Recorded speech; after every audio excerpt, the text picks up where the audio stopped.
A few minutes later.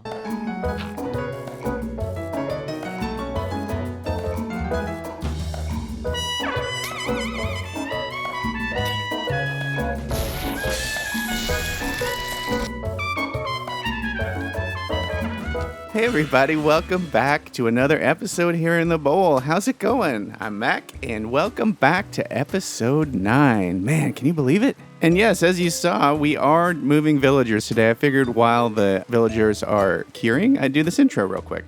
Huh? Alright. Today's big focus is going to be on a wolf farm and shepherd's house, and not just any wolf farm. Well, I mean, wolf farm's a wolf farm, but in keeping with what we've been doing, it's going to be fully detailed landscape with lots of cool textures and surprises. Last week, I finished out the lake cove by turning it into a giant taiga biome here in the corner. Also detailed out the lava heart in the middle, so now there's steam coming up through the lava, and so much terraforming with details like the sweet berries, some sugarcane, mushrooms, mossy cobblestone, all that stuff that makes it look like a beautiful taiga. And the cool thing that sets it all off, this fishing cabin here in the corner. I just love how it looks. It just looks like, just nestled in right there with the stream coming around the corner and the dock out front. I just love how it looks. And in keeping with our promise to detail everything out here, we detailed out the inside of the fishing cabin with a nice little quaint kitchen and a couch and a fireplace and some bunk beds upstairs. And all in all, it looks really great.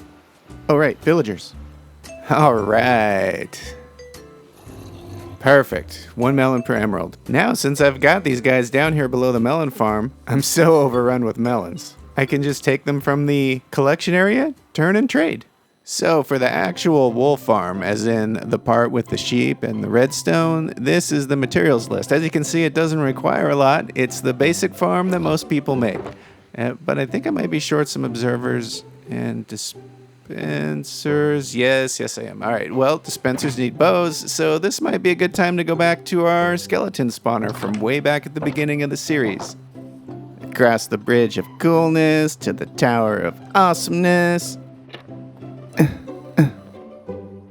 Let's go! Been a while, skeleton spawner. How I've missed you. I haven't really been here much these days since I have a mob grinder now. Let's see. Okay, perfect. I knew these would come in handy at some point. Okay, all redstone components acquired, and this is everything else. Now, let me show you where we're going to put this wolf farm.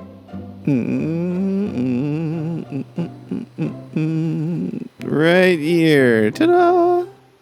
So where I'm standing now is actually where the shepherd's house is going to be, and the actual wolf farm is going to be right up here on the hill. I've prepped a little spot for it. All right, let's build it and get those sheep inside.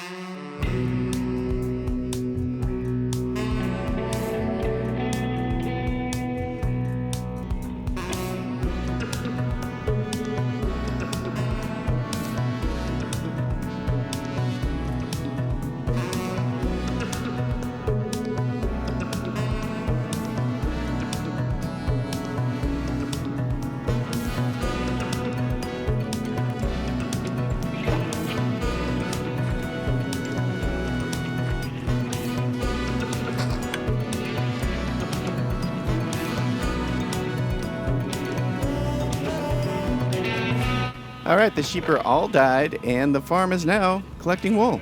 Okay, it's time to make it look pretty. Now, I really want to take the opportunity with this sheep pen to get more familiar with the 1.19 mud blocks. So we have a lot of mud bricks, and a lot of packed mud, and a lot of brown mushroom block.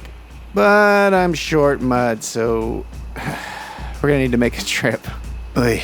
Yay!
All right, the sheep pen is done. Man, I think it looks really cool. And we're going to tour everything all at once when all the buildings are done together. So the final piece for this set of buildings is the shepherd's house. On this build, I want to lean even harder into the mud bricks and the mangrove wood. And ultimately, this is where our shepherd villagers are going to live in this building. Shepherds sell paintings and banners, which for me are super annoying to make. So it'll be nice to have some shepherd villagers here handy, and also we can use them for emeralds if we're ever in a pinch, because we have a ton of wool and they trade emeralds for wool. Anyways, I'm excited to get building. This is our materials list, and once again we're missing an important ingredient. This time, copper. Specifically, weathered and exposed copper.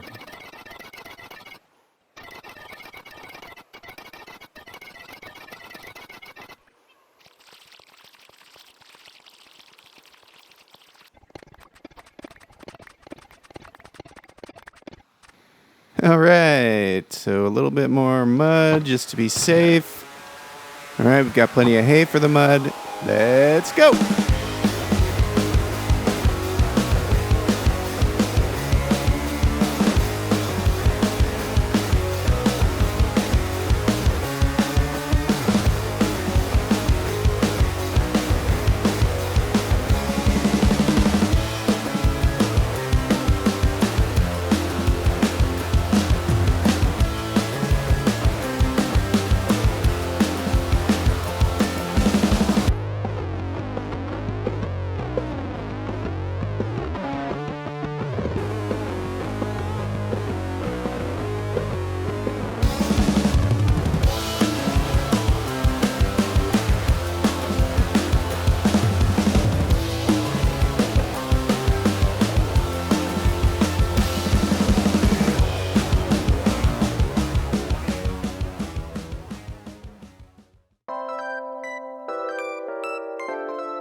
Oh man, I really love how this turned out. It looks like it fits in perfectly with the rest of the farm.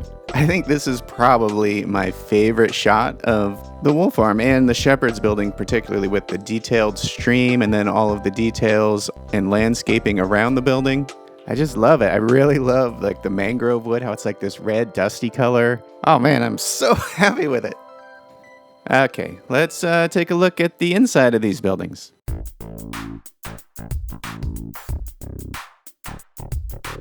All right, welcome to my wool collection area. Of course, we didn't have to make it really pretty down here, but I went ahead and did a little bit of detailing. Added some quality of life improvements. I actually have it off right now because I have so much wool already. It's actually nice to have a place underground to kind of mess with the texturing. Mud bricks, packed mud, and the brown mushroom blocks, which seem to work really well with texturing. Speaking of texturing, I saw this on a video, somebody's video, I forget who, using the deep slate iron ore as kind of like a transition block between the deep slate and the mud. I'm not really sure how I feel about it. Some days I walk in and I think it looks really cool. Other days I walk in and I'm like, not so much. But I'm going to sit with it a little while more and see what I think. Okay, on to the shepherd's building. So the shepherds are growing wheat here for the sheep, and inside on the ground floor is kind of like a workstation, like a textile area where they make banners and paintings and things like that. So we've got these looms here, blocks of wool all ready to go, and I meant to hang some banners up in here. Oops. And upstairs, this is where we will put the actual shepherd villagers for trading. And yeah, it's pretty empty up here right now, but you can see a lot of the texturing, and I've tried to get a lot more daring with my gradients. You can see there with the terracotta. It's a little tiny gradient, but I'm still learning. And that, my friends, is my wool farm and shepherd's building and the end of the episode. Thank you so much for stopping by. Please leave a like if you liked it. Maybe subscribe if you want to stay in touch with more. Next week is the 10th episode, which means we'll be pretty much done with the farm side of the bowl, and we'll begin working on the city. Woo! So really, thanks for stopping by, and I'll see you in the next episode. Bye-bye!